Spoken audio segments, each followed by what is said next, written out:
Assalamualaikum warahmatullahi wabarakatuh. Perkenalkan saya Anissa Suhada, NPM 20255 dari kelas Hukum Lingkungan dan Pengelolaan Wilayah Pesisir 5E dengan dosen pengampu Ibu Resma Bintani Gustaliza SH MH.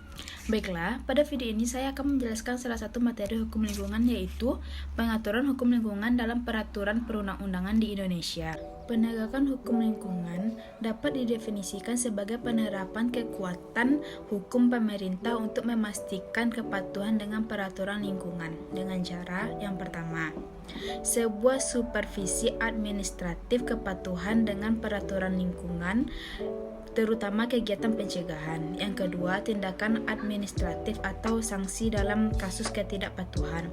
Yang ketiga, investigasi pidana dalam kasus dugaan pelanggaran. Yang keempat, tindakan atau sanksi pidana jika terjadi pelanggaran. Yang kelima, aksi sipil atau gugatan hukum dalam mengancam ketidakpatuhan. Hukum lingkungan di Indonesia diatur dalam Undang-Undang Nomor 32 Tahun 2009 yang merupakan generasi ketiga pengaturan hukum lingkungan di Indonesia. Undang-undang ini mengatur bagaimana perlindungan dan pengelolaan lingkungan hidup dengan sistematis demi tercapainya keseimbangan lingkungan serta kesejahteraan manusia sebagai satu kesatuan dalam lingkungan. Selain demi kesejahteraan dan keseimbangan, Undang-Undang Nomor 32 Tahun 2009 juga mengatur tentang upaya untuk melestarikan lingkungan secara berkelanjutan serta mencegah kerusakan lingkungan. Undang-Undang Nomor 32 Tahun 2009 memiliki beberapa jenis instrumen penegakan hukum lingkungan. Jenis penegakan instrumen tersebut antara lain: yang pertama, sanksi administrasi. Sanksi administrasi bersifat mengawasi dan melakukan tindakan pencegahan pelanggaran hukum lingkungan.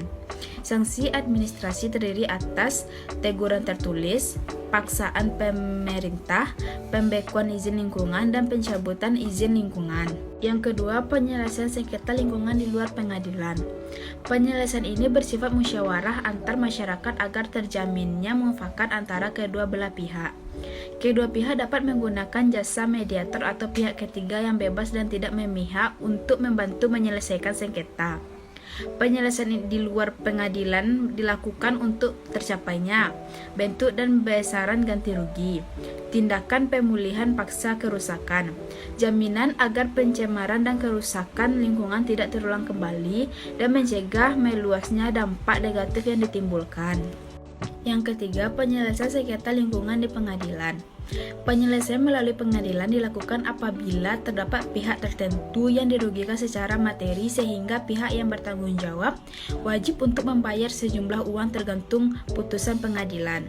Dan yang keempat, penegakan hukum pidana. Penegakan hukum pidana dalam undang-undang ini memperkenalkan ancaman hukuman minimum di samping maksimum. Perluasan alat bukti, pemidanaan bagi pelanggaran baku mutu, keterpaduan penegakan hukum pidana, dan pengaturan tindak pidana korporasi. Penegakan hukum lingkungan dalam rangka pengendalian pencemaran lingkungan dapat dibedakan dalam 3 aspek, yaitu: yang pertama, penegakan hukum lingkungan administratif oleh aparatur pemerintah. Yang kedua, penegakan hukum lingkungan kepidanaan yang dilakukan melalui prosedur yuridis peradilan. Dan yang terakhir, penegakan hukum lingkungan keperdataan serta yang ditempuh secara litigasi maupun non-litigasi. Baiklah, sekian penjelasan materi pengaturan hukum lingkungan dalam peraturan perundang-undangan di Indonesia. Apabila ada yang salah, saya mohon maaf. Assalamualaikum warahmatullahi wabarakatuh.